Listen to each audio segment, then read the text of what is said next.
Megastar উনি যে আশেপাশে দাঁড়ালেই বুঝতে পারবেন উনি মেগাস্টার। যারা মানে জীবনেও সিনেমা হলে যায়নি তারাও প্রথমবার সিনেমা হলে যাচ্ছে, আর এটাই হচ্ছে একটা সিনেমার পাওয়ার। এটাদের কাজটাই হচ্ছে প্রিপেয়ার করা। তো অ্যাবসলিউটলি প্রিপারেশন অনেক ছিল। প্রথমবার বাংলাদেশ আসা, আর মনে হচ্ছে বাড়িতেই আছি।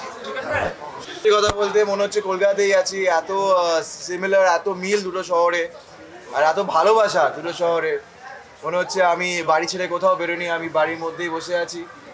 Thank you. টানা সপ্তমবারের মতো বেস্ট টিস্যু পেপার ব্র্যান্ড হিসেবে স্বীকৃতি পেয়েছে বসুন্ধরা টিস্যু। ভালোবাসা পাবো ইচ্ছে ছিল, চেষ্টা ছিল, তবে হৃদয় ভাই অ্যান্ড সাকিব, সিরিয়াসলি হৃদয় ভাই আসে আমার পাশে আর এসে বলে কি স্যাম একটা কথা বলছি, এই সংলাপটা হিট হয়ে যাবে।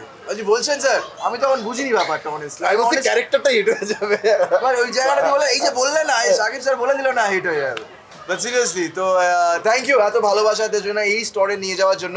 আর খালি এখানে থামবো কেন, আরো এগিয়ে যাবো আমরা ইনশাআল্লাহ। ওরে বাপরে বাবা, আমি অনেক জায়গায় বলেছি মানে মেগাস্টার উনি যে আশেপাশে দাঁড়ালেই বুঝতে পারবেন উনি মেগাস্টার।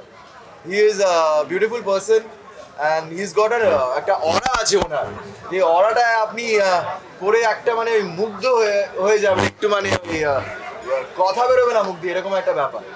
তো ওটা একটু ভাঙাতেও সময় লেগেছিল, তবে একবার ওটা ভেঙে গেলে উনি একজন খুব সুইট মানুষ অ্যান্ড খুবই ছবির সাথে কাজের সাথে পুরো জড়িয়ে একটা যে অ্যাটিটিউড আছে ওনার, ওইটা একটা শেখার জিনিস। অসাধারণ অভিজ্ঞতা। এটা আরও বেশি করে বলুন তাহলেই তো নায়ক হয়ে উঠবো নাকি, তাই না? তো এগুলো আরও বেশি করে বলুন, এটাই বলবো। But thank you so much, thank you. আমি প্রচণ্ড কৃতজ্ঞ, আমার কাজ ভালো লেগেছে। আমি কৃতজ্ঞ আমার টিমের কাছে আমাকে ওই জায়গাটা দেওয়ার জন্য, এডিটটা দেওয়ার জন্য, আর সাকিব ভাইকে, সাকিবিয়ান্সকে, আর এরকম একটা বড় ছবি করার জন্য, যেখানে মানে আমি অনেক রিভিউ দেখছি সারাক্ষণ, আমি পশ্চিমবঙ্গে বসে দেখছি।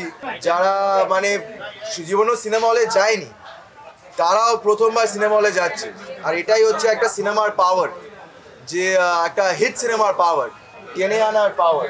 ওরে বাবা, প্রচণ্ড নার্ভাস ছিলাম, প্রচণ্ড, খুব বেশি নার্ভাস ছিলাম আমি। তাই জন্য একবার তার আগে দেখা করতে চেয়েছিলাম সেটে, শুটিং করার আগে। তো দেখাটা করে বেশ আরও বেশি নার্ভাস হয়ে গেলাম।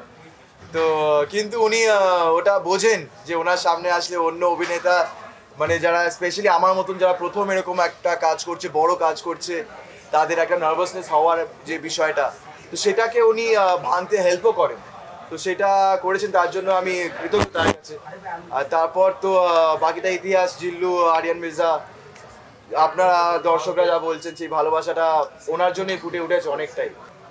একটা খুব ভালো বই আছে অ্যাক্টিং নিয়ে, অ্যাক্টর প্রিপেয়ার্স। সো অ্যাক্টরদের কাজটাই হচ্ছে প্রিপেয়ার করা। তো অ্যাবসলিউটলি প্রিপারেশন অনেক ছিল।